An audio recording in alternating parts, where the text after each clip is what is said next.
असफलता एक चुनौती है। Successful is a challenge. असफलता एक चुनौती है, इसे स्वीकार करो। क्या कमी रह गई देखो और सुधार करो। कुछ किए बिना ही जय जयकार नहीं होती, कोशिश करने वालों की कभी हार नहीं होती।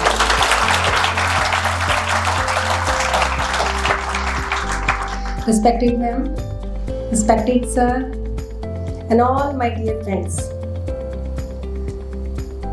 आज मुझे एक टॉपिक मिला है ऑर्गन्स डोनेशन, क्योंकि आप लोग सभी नर्सिंग स्टाफ से हैं तो अच्छा टॉपिक है बहुत ही।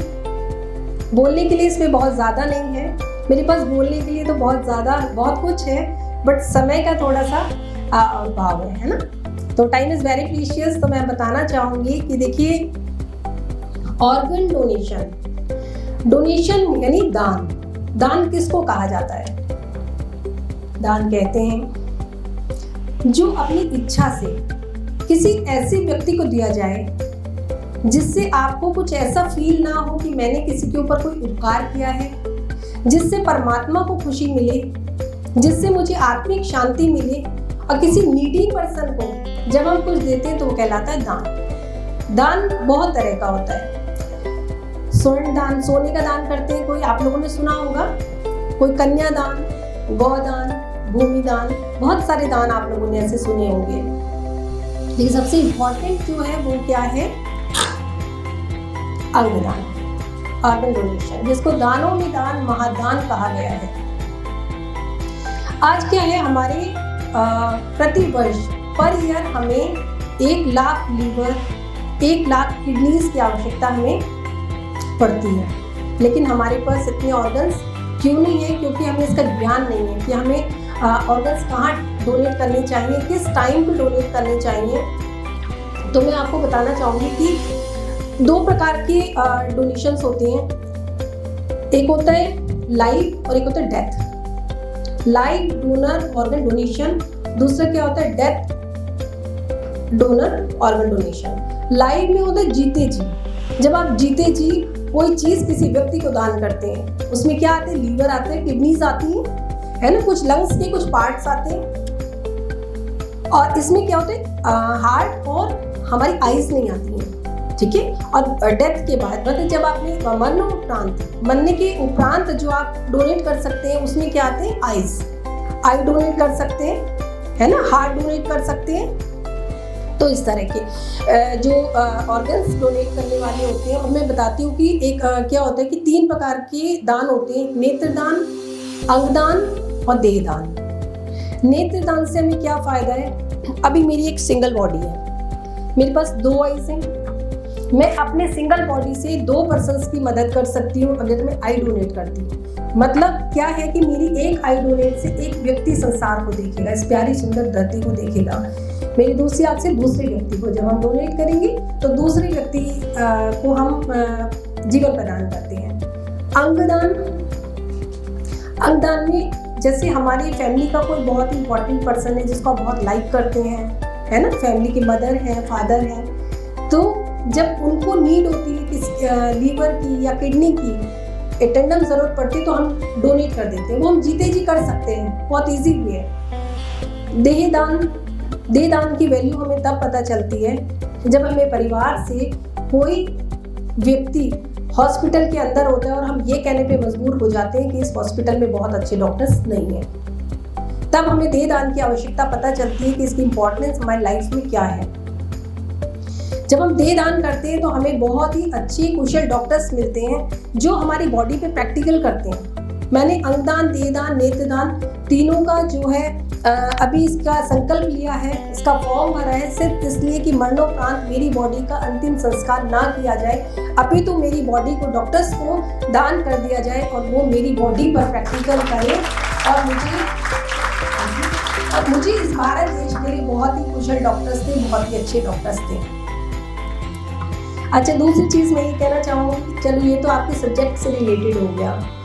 कभी भी आपको लाइफ में, क्योंकि मैं पुलिस डिपार्टमेंट से बिलोंग करती हूँ, कभी भी आपको लाइफ में किसी भी बच्चे को, किसी भी स्टूडेंट को ऐसा लगता है कि मैं अपने मेंटल लेवल को या जो मेरे माइंड में चल रहा है किसी से शेयर नहीं कर सकता हूँ या कर सकती हूँ, और मुझे कोई बहुत अच्छा पाथ या मुझे कोई बहुत अच्छा वे नहीं मिल रहा है, तो एनी टाइम वो मेरे पास कभी भी किसी भी समय कॉल करके अपनी प्रॉब्लम्स का सॉल्यूशन ले सकते हैं।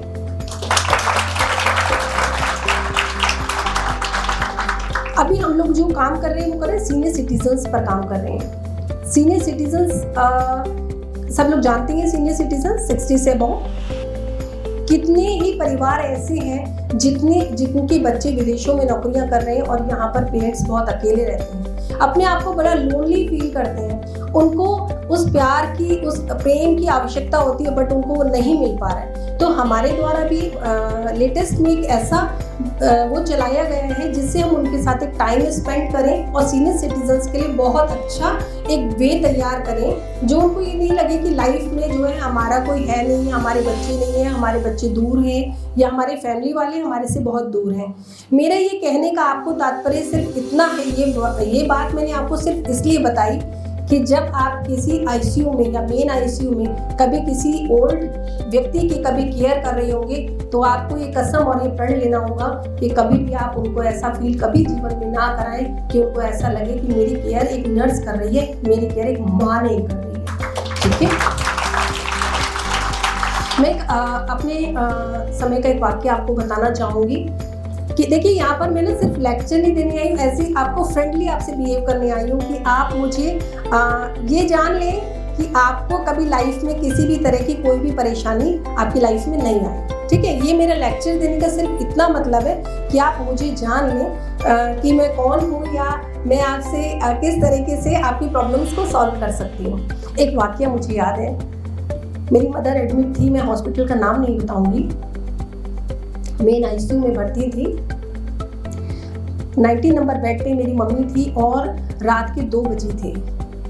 रात के 2 बजे कोई एक अंकल बड़े सीनियर सिटीजन से थे और वो बहुत तड़पते हुए मेन आईसीयू के उनको अंदर बड़े जल्दी से लाया जा रहा था। उनकी कंडीशन बहुत ज़्यादा बैड थी और वो चिल्ला रहे थे कि मुझे बचा लो, हाय हाय। जैसे आप लोग सभी देखते ही होंगे, कभी किसी की केयर करते होंगे तो आप लोग सभी ऐसी फील करते होंगे सब चीज़ें, है ना।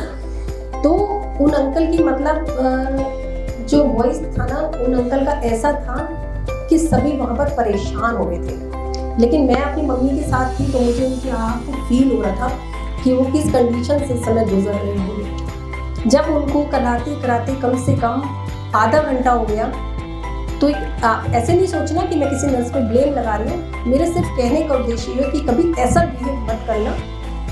एक लड़की ने, एक नर्स ने क्या बोला, मैं दूसरा नाम आपको बताऊंगी। उन्होंने किसी लड़के से बोला, सचिन यार इस बुढ़े का टेटू बंद कर दे। ये वर्डिंग मैंने सुनी वहाँ पर मेन आईसीयू के अंदर। कितनी शर्म की बात है मेरे लिए। आज जिस स्टेज पे भगवान ने मुझे ऐसे बनाया है, वहाँ पे मैं ना ऐसे कर पा रही हूँ ना मैं ऐसे कर पा रही हूँ, सेवा का तो भाव ही दूर है। उस लड़की की ये वर्डिंग सुनकर मुझे इतना मतलब गुस्सा आया, मैं ये कहने पे मजबूर हो गई कि आप ये सोचिए कि आपके फादर हैं, आपको अपने फादर की केयर करनी है। तो इस तरह का हमें बिहेव कभी नहीं करना है। आपको जो भी जिम्मेदारी दी जाती है उसको आप उसका 100% देने की कोशिश करिए। 100 में से कभी भी 10-20% देने की कोशिश मत करना। कल आप गवर्नमेंट जॉब करेंगे या किसी बहुत अच्छे मंच पर जाएंगे, कभी भी ये कोशिश मत करना कि सिर्फ मुझे सोर्स ऑफ इनकम से मतलब है, मुझे अपनी सेवा से मतलब नहीं है। टाइम बहुत कम है, मैं छोटे से शब्दों में अपनी बात को जो है खत्म करना चाहूँगी।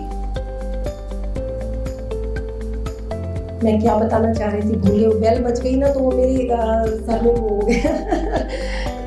बिना मेहनत के तक तो ताज नहीं मिलते, बिना मेहनत के तक तो ताज नहीं मिलते, और ढूंढ लेते हैं अंधेरों में भी मंजिल है अपनी, क्योंकि जुगनू की सी रोशनी के मोहताज नहीं होते। Thank you so much. Thank you.